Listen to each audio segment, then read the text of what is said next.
Mohun Bagan coach Jose মলিনার জায়গা নিতে পারে আইএসএল এর এক পরীক্ষিত কোচ। সেই বিষয়ে বিস্তারিতভাবে আপডেট দেবো আজকের এই ভিডিওতে। তাছাড়া থাকছে নারী ফুটবল নিয়ে এআইএফএফ এর তরফ থেকে এক চরম সিদ্ধান্ত নেওয়া হলো, তারও আপডেট দেবো আজকের এই ভিডিওতে। থাকছে কলকাতা ফুটবল লিগে এবার ম্যাচ ফিক্সিংয়ের জন্য দুইজনকে অ্যারেস্ট করা হলো, তার আপডেট দেবো আজকের এই ভিডিওতে। আর থাকছে বাঙালি গোলরক্ষক অরিন্দম ভট্টাচার্য, তাকে নিয়ে নতুন আপডেট। সমস্ত খবর এক এক করে বলবো। তার আগে প্রতিদিনের মতো বলবো, খেলার আপডেট খবর পাওয়ার জন্য আমাদের চ্যানেলটিকে সাবস্ক্রাইব করতে একদম ভুলো না। তো চলো শুরু করা যাক আজকের প্রথম খবর। প্রথম খবরটি শুরু করছি নারী ফুটবল দলের আপডেট নিয়ে, যেখানে এই মুহূর্তে এআইএফএফ এর তরফ থেকে ইন্ডিয়ান ওমেন্স লিগে যে 8খানা দল খেলে তাদেরকে নিয়ে একটা মিটিং করা হয়েছিল। আর এই মিটিং করার পর কিন্তু তারা একটা চরম সিদ্ধান্ত নিয়েছে, যেখানে বলা হয়েছে যে ওমেন্স যে আই লিগটা হয় সেটাকে হোম আর এভাবে খেলা হয়। সেখানে দুটো ফেজে কিন্তু ভাগ করে দেওয়া হয়েছে, যেখানে প্রথম ফেজ খেলাটা শুরু হবে ডিসেম্বর মাসে 20 তারিখ থেকে, আর যা শেষ হবে 6 জানুয়ারি।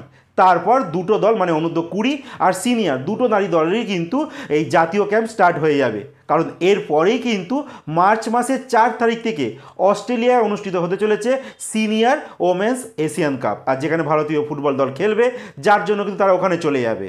আর এরপর এপ্রিল মাসের 1 থেকে 18 তারিখ থাইল্যান্ডে কিন্তু অনূর্ধ্ব 20 ওমেন্স এশিয়ান কাপ, যেটা অনূর্ধ্ব 20দের হয়, তাদের কিন্তু টুর্নামেন্ট স্টার্ট হয়ে যাবে, যার জন্য এই সময়টা কিন্তু ইন্ডিয়ান ওমেন্স লিগ বন্ধ থাকবে। তারপর দ্বিতীয় যে ফেজটা স্টার্ট হবে ওমেন্স আই লিগের, সেটা শুরু হবে এপ্রিল মাসে 20 তারিখ থেকে, যা শেষ হবে মে মাসের 10 তারিখে।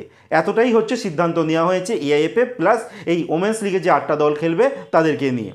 এর পরের যে আপডেটটি দেব, কলকাতা ফুটবল একটা নামী ক্লাব খিদিরপুর এসসি, সেই ক্লাবের কিন্তু দুইজন কর্তাকে এবার অ্যারেস্ট করলো কলকাতা পুলিশ। এই জন্য কারণ তারা নাকি ম্যাচ ফিক্সিংয়ের সঙ্গে জড়িত, তারা প্রত্যেকটা ম্যাচে কি গোল হবে সব কিছু নাকি নির্ধারণ করে দেয়। এখানে অ্যারেস্ট করা হয়েছে রাহুল সাহা মিডিয়া ম্যানেজার, আকাশ দাস যিনি ম্যানেজার। তো এই দুইজনকে কিন্তু হেফাজতে নিয়ে নিয়েছে কলকাতা পুলিশ। একটা বাজে নিউজ যারা এই ম্যাচ ফিক্সিংগুলো করে।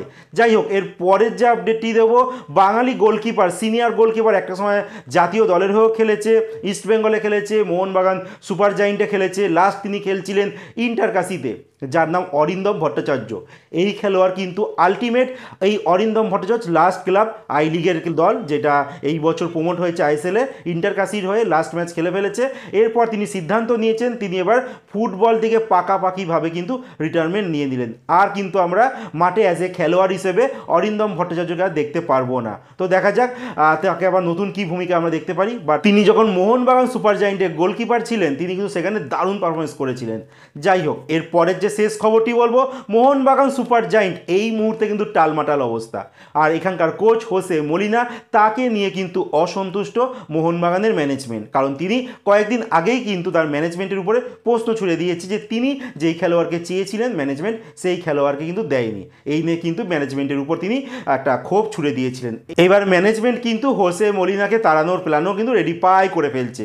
যা খবর বেরিয়ে আসছে, 3জন কোচের নাম শর্টলিস্টেড করা হয়েছে, যেখানে 2জনের নাম এখনও অবধি খবর বেরোয়নি, বাট একজনের নাম কিন্তু মার্কেটে রটে গেছে, যার নাম হচ্ছে সার্জিও লোবেরা। একটা সময় দেখেছিলাম এই কোচ কিন্তু মুম্বাই সিটি এফসিতে কোচ ছিল। তারপর তিনি চলে যান চীনের একটি ক্লাবে তিনি কোচিং করান। তারপর আবারও তিনি ফিরে আসেন ইন্ডিয়াতে, সেখানে তিনি উড়িষ্যার এফসির কোচ হিসেবে থাকেন।